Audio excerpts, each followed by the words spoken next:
নমস্কার বন্ধুরা, কেমন আছেন সবাই? সুস্মিতার রান্নাঘরে সকলকে আমন্ত্রণ জানাই।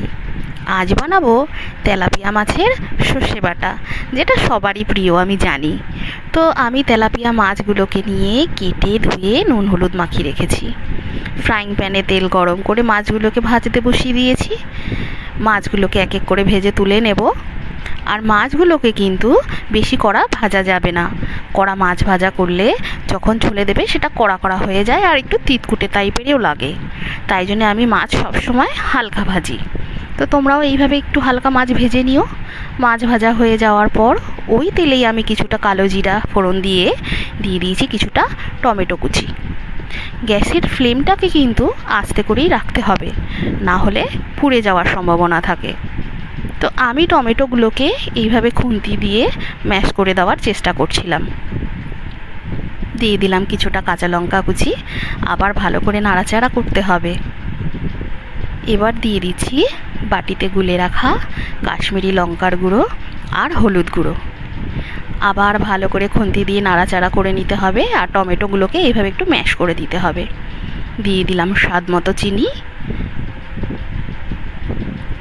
ভালো করে আবার নাড়াচাড়া করতে হবে, মশলা দিয়ে যেন কাঁচা গন্ধ না বেরোয়। এই জন্য একটু বেশিক্ষণ টাইম নিয়ে কিন্তু সবসময় মশলাগুলো কষে নিতে হয়। দিয়ে দিলাম সামান্য চিনি। চিনি তোমরা স্কিপ করতে পারো, কিন্তু আমি দিই, টেস্টটা ব্যালেন্স হয়, খেতেও ভীষণ সুন্দর লাগে। দিয়ে দিলাম কিছুটা ধনেপাতা কুচোনো। তোমরা সবাই জানো আমি যখন কোনো রান্না করি, মশলা কষাই, তখন আমি ধনেপাতা কুচো তখন দিই। এবার দিয়ে দিলাম কিছুটা সর্ষে বাটা, তার সাথে কিছুটা কাঁচা লঙ্কা বাটাও দিয়েছি। তোমরা কীরকম ঝাল খাবে সেই বুঝে কাঁচা লঙ্কা দিও। এর ভেতরে আমি দিয়েছি সাদা সর্ষে আর কালো সর্ষে। যদি 1 চামচ কালো সর্ষে হয় তাহলে 2 চামচ সাদা সর্ষে দেবে, তাহলে ব্যালেন্সটা ভালো হয়। আর কাঁচা লঙ্কা বাটাতেই কিন্তু ঝালটা হবে, আর কাশ্মীরি লঙ্কাটা দিয়েছিলাম কালারের জন্যে। দেখো আমার কিন্তু মশলাটা কষে গেছে ভালোভাবে।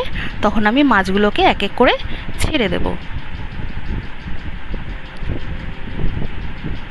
দেখতেই পাচ্ছ এক এক করে আমি মাছ কিন্তু সব সাজিয়ে সাজিয়ে ছেড়ে দিচ্ছি।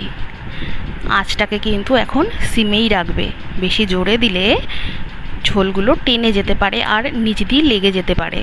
যেহেতু এটা শুকনো শুকনো হয় তাই বেশি জলের দরকার হয় না। দিয়ে দিলাম বাটি ধোয়া জল, যেটার মধ্যে আমি সর্ষেটা বেটে রেখেছিলাম। এই যে দিয়ে দিয়েছি। এবার ফুটে ওঠার পালা।